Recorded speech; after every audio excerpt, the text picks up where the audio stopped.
Hello students. आज हम पढ़ेंगे राजनीतिक आधुनिकीकरण की अवधारणा, कॉन्सेप्ट ऑफ पॉलिटिकल मॉडर्नाइजेशन।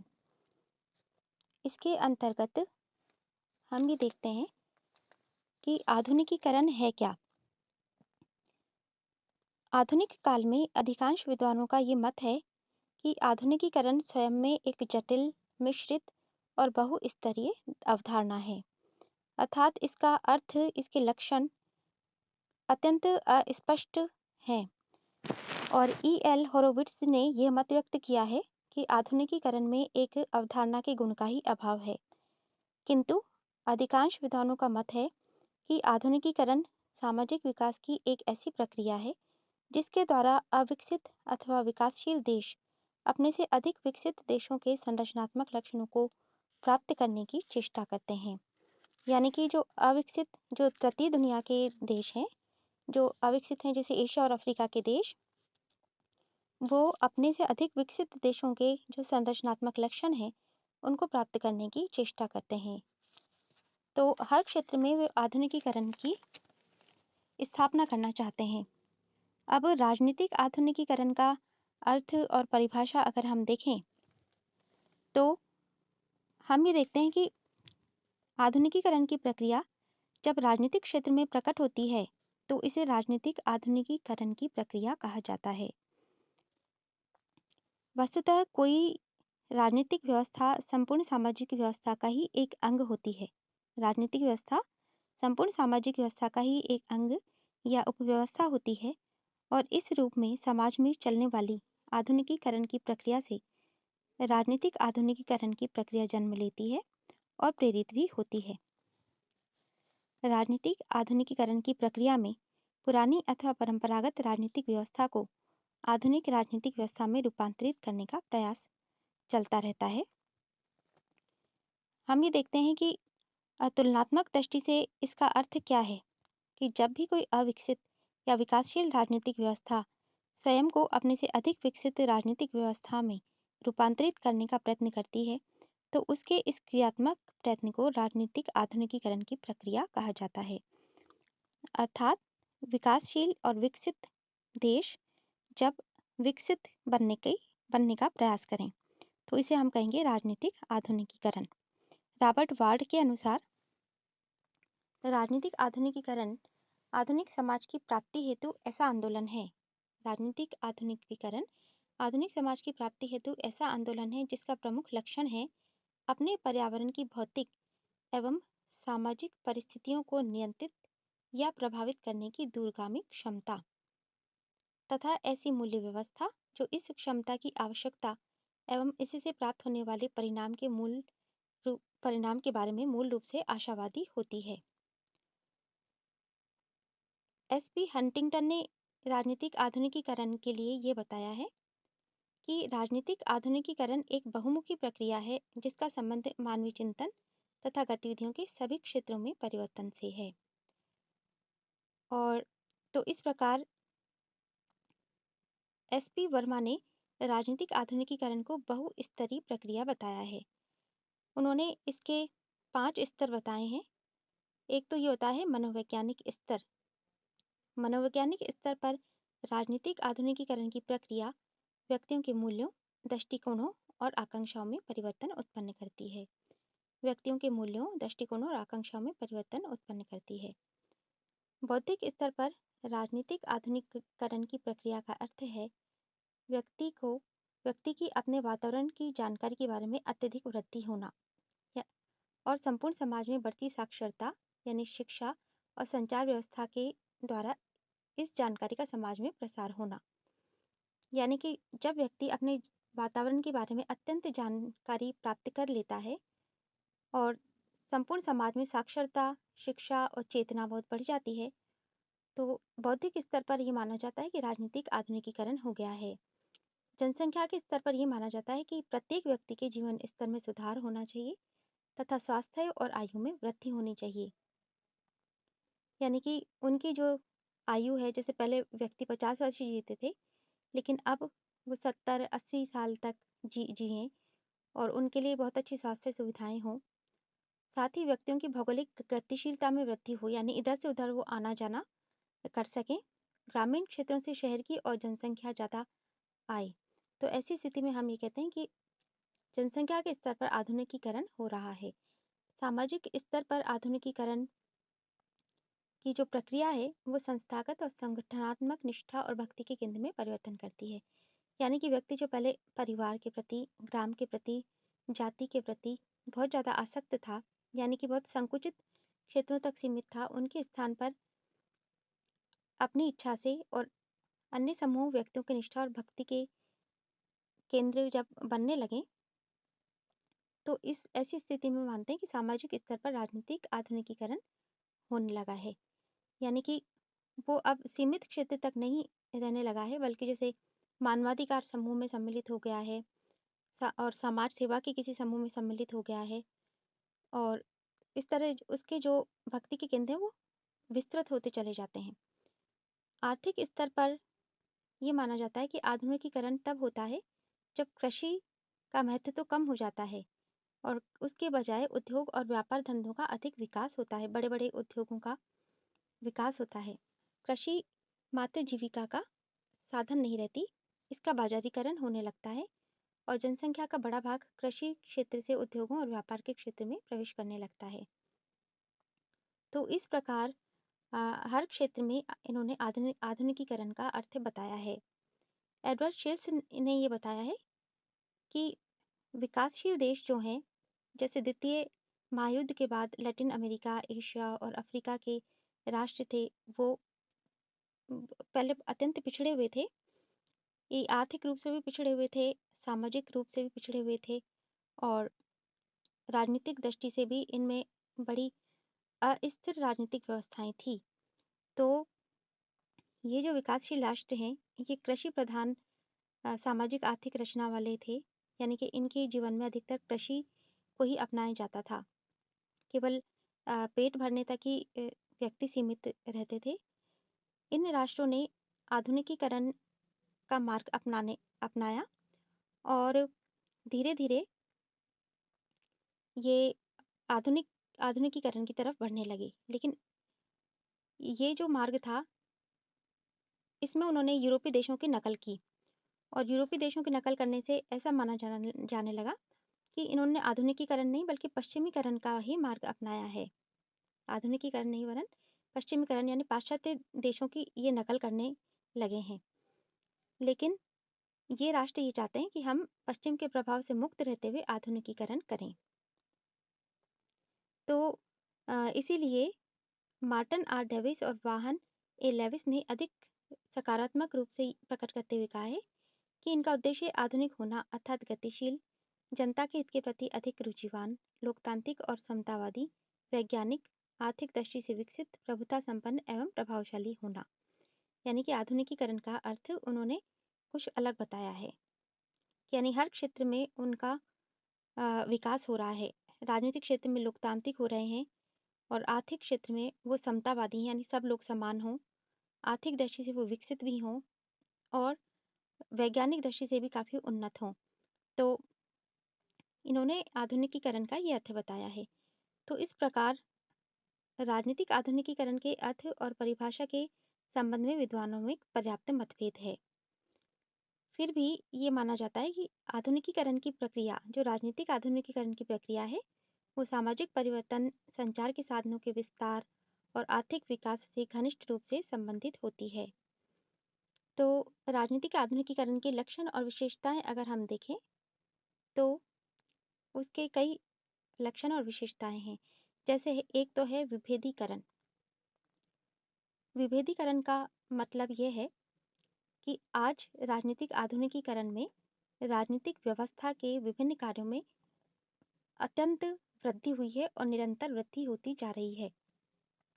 यानी राजनीतिक व्यवस्था बहुत सारे काम करती है, विदेशों के साथ उसके संबंध होते हैं और देश की आंतरिक राजनीति में भी अत्यंत कई तरह के काम होते हैं। जैसे कानून बनाने का काम भी है, कानून को लागू करने का काम भी है, न्याय करने का काम भी है, देश का आर्थिक विकास करने का काम भी है और देश के जो समाज है उस समाज में समता रहे और कई आर्थिक योजनाएं भी राजनीतिक व्यवस्थाएं चलाती हैं।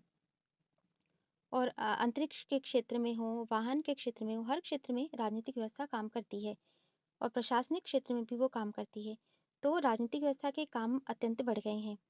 लेकिन इन कार्यों में विशिष्टीकरण उत्पन्न होता है। विशिष्टीकरण का अर्थ ये है कि एक तरह के जो कार्य हैं, उनको अलग संस्था करेगी, दूसरे तरह के कार्यों को दूसरी संस्था करेगी, तीसरे तरह के कार्यों को तीसरी संस्था करेगी। तो इस तरह से अलग-अलग जो संस्थाएँ हैं, वो अलग-अलग कामों को करती है, यानी कि वो उन कामों में विशिष्ट हो जाती है। जैसे अम, प्रशासनिक क्षेत्र में कुछ संस्थाएँ बहुत ज़्यादा अ, अलग हैं जो प्रशासनिक कार्यों को करती हैं, यानी कि पूरे देश की जो प्रशासन चलाती हैं। और कुछ संस्थाएँ हैं जो विधायी कार्य करती हैं, कि पूरे देश में कौन-कौन से कानून बनाए जाने चाहिए। तो इस तरह से हर संस्था का काम अलग-अलग है। दूसरा, इन्होंने ये बताया कि एकीकृत शासन व्यवस्था का विकास। इसका अर्थ क्या है? इसका अर्थ ये है कि विभेदीकरण की जो विशेषता है, उस उसमें अ, अलग-अलग काम तो हैं, लेकिन अलग-अलग काम होते हुए उनमें एकता बनी रहे। यानी कि जैसे मानव व्यवस्थापिका है, वो कानून निर्माण कर रही है और कार्यपालिका उनको लागू कर रही है। तो इनमें एकता बनी रहनी चाहिए, है ना? मतलब हर संस्था अलग-अलग काम कर रही है, लेकिन उनके अंदर एकता होनी चाहिए, यानी वो एक-दूसरे से जुड़ी हुई होनी चाहिए। तो इसको भी राजनीतिक आधुनिकीकरण का लक्षण माना जाता है। इसी प्रकार राजनीतिक व्यवस्था का समाज के सब क्षेत्रों में प्रवेश हो जाता है। जो राज्य होता है, ये इसका तीसरा लक्षण है कि राजनीतिक व्यवस्था का समाज के सभी क्षेत्रों में प्रवेश होना। राज्य व्यक्ति के हित में कई आर्थिक, सामाजिक, शैक्षणिक और कल्याणकारी कार्यों को करता है। इससे सामाजिक जीवन के सभी क्षेत्रों तक राज्य की पहुंच में वृद्धि होती है और वह सामाजिक जीवन के सभी पक्षों को प्रभावित करने लगता है। यानी कि राज्य आज व्यक्ति का हर काम करता है, उसके जन्म से लेकर के और उसकी मृत्यु तक उसके बहुत सारे कामों को राज्य करने लगा है।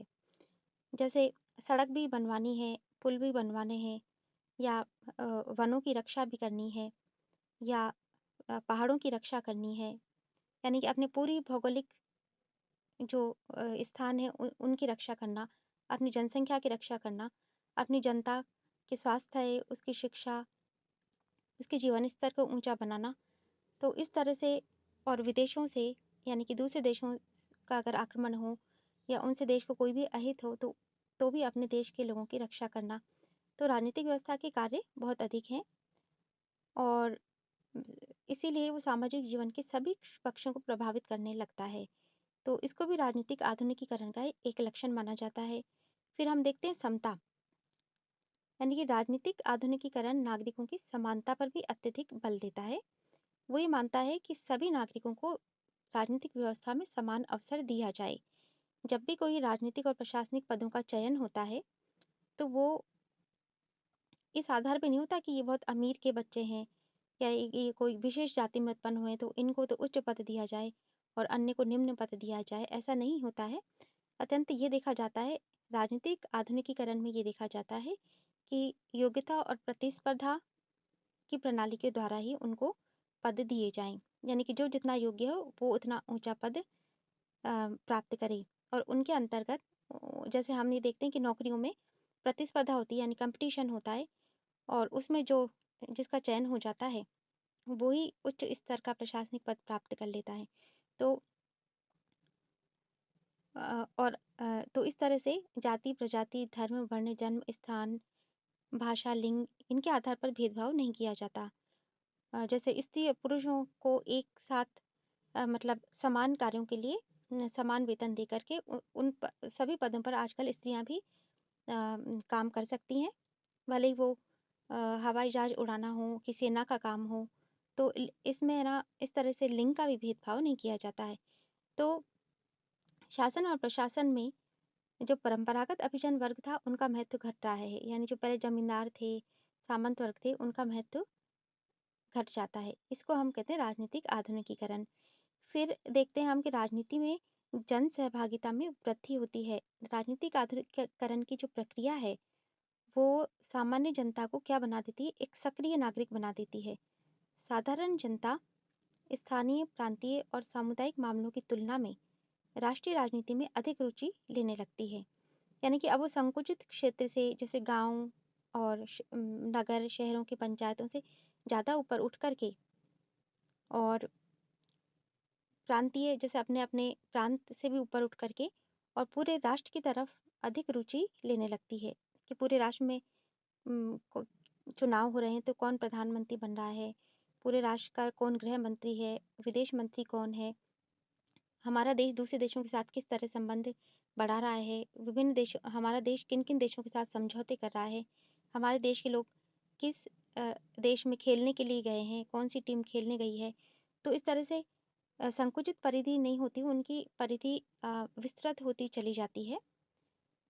सामान्य नागरिकों की राजनीतिक कार्यों में भागीदारी बढ़ती चली जाती है और वो विभिन्न आधुनिक संगठनों और समूहों के माध्यम से राजनीति को प्रभावित करने की आकांक्षा भी रखता है। तो इसको भी माना जाता है कि अब राजनीतिक आधुनिकीकरण होने लगा, यानी हर व्यक्ति राजनीति में भाग लेना चाह रहा है। फिर हम एक लक्षण ये देखते हैं कि सार्वभौमिकता। राजनीतिक आधुनिकीकरण का एक प्रमुख लक्षण है कि इसमें कानून की सार्वभौमिकता की स्थापना है। इसमें कानून के सर्वोच्चता के सिद्धांत को स्वीकारा जाता है और बिना किसी भेदभाव के सभी नागरिकों पर कानून को लागू किया जाता है। यानी कि कानून सर्वोच्च है और बिना किसी भेदभाव के सब नागरिकों पर उसे लागू किया जाएगा। नागरिक समान रूप से अपने कार्यों के लिए कानून के प्रति उत्तरदायी होते हैं। इसे हम रूल ऑफ लॉ भी बोलते हैं, यानी कानून का शासन, जो ब्रिटेन की देन है एक तरह से। इसका अर्थ ये होता है कि प्रधानमंत्री से लेकर के सिपाही या कोई कर वसूल करने तक का, ऊपर से लेकर नीचे तक प्रत्येक व्यक्ति कानून के अधीन होता है। अगर उन्होंने अपराध किया है तो कानून उनको समान रूप से ही दंड देता है और उनके लिए अलग अलग तरह के कानून और अलग अलग तरह के न्यायालय नहीं होते हैं और कानून में किसी भी जाति, धर्म आदि के आधार पर भी भेदभाव नहीं किया जाता है। तो इसको भी हम आधुनिकीकरण का लक्षण मानते हैं। इसके बाद है शासकों की जनता के प्रति दायित्व में वृद्धि। राजनीतिक आधुनिकीकरण के कारण शासकों के कार्य, अधिकार, शक्तियों और प्रभाव में वृद्धि होती है। साथ ही जनता के प्रति उसके दायित्वों और जवाबदेही में भी वृद्धि होती है। इसका अर्थ यह है कि राजनीति में जो भी शासक वर्ग है, वो शासक वर्ग अनुत्तरदायीपूर्ण आचरण नहीं कर सकता। अगर वो जनता के प्रति अपने दायित्व को नहीं निभाता, उसकी रक्षा नहीं करता, उसके लिए कोई काम नहीं करता, तो जनता उसको पद से हटा भी सकती है। तो इस तरह से जनता के प्रति सैद्धांतिक और संस्थागत स्तर पर उसे उत्तरदायी रहना पड़ता है और जो पुराना अभिजन वर्ग है वो समाप्त होता है और नए अभिजन वर्ग की स्थापना होती है, जो शासक वर्ग के उत्तरदायित्व के सिद्धांत में विश्वास रखता है। इसके बाद हम देखते हैं परिवर्तन की क्षमता। राजनीतिक आधुनिकीकरण के साथ ही समाज में विभिन्न दबाव समूहों और हित समूहों का भी उदय होता है, दलों का भी उदय होता है और ये क्या करते हैं कि अपनी मांगों की पूर्ति के लिए राजनीतिक व्यवस्था पर दबाव डालते हैं। यानी कि जैसे शिक्षक हैं, वो अपना शिक्षकों का दबाव समूह बना सकते हैं, व्यापारी अपना दबाव समूह या हित समूह बना सकते हैं और जितने भी लोग हैं, जैसे श्रमिक वर्ग हैं, उनका अपना दल या दबाव समूह बना सकते हैं। खान मजदूर हैं, वो अपना अलग दबाव समूह बना सकते हैं। तो इस तरह से समाज में जितने भी वर्ग हैं, वो अपने हितों की पूर्ति के लिए राजनीतिक व्यवस्था पर दबाव डालते हैं। इस प्रकार हित संघर्षों का जन्म होता है। राजनीतिक आधुनिकीकरण वो होता है कि राजनीतिक व्यवस्था में इतनी क्षमता हो कि वो उनके अनुचित मांगों को मानने से इनकार कर दे और केवल उन्हीं मांगों की पूर्ति करे जो सार्वजनिक हित में वृद्धि करने वाली हों। यानी जैसे कोई जाति या धर्म का कोई दबाव समूह है, वो अपने धर्म या जाति के लिए कुछ विशेष सुविधाएं चाहता है तो उसको मानने से वो इनकार कर सकती है। हर एक वर्ग यदि अपने लिए आरक्षण चाहता है तो उसको मानने से भी इनकार कर सकती है। वो केवल उन्हीं को ज़्यादा फायदा दे सकती है जो अत्यंत गरीब और पिछड़े हुए लोग हों। तो सार्वजनिक हित में वृद्धि करने वाली दृष्टि को ही देखा जाता है इसमें। तो इस तरह हम देखते हैं कि राजनीतिक व्यवस्था क्या होती है, इसका और इसका आगे हम अभी बाद में देखेंगे। धन्यवाद।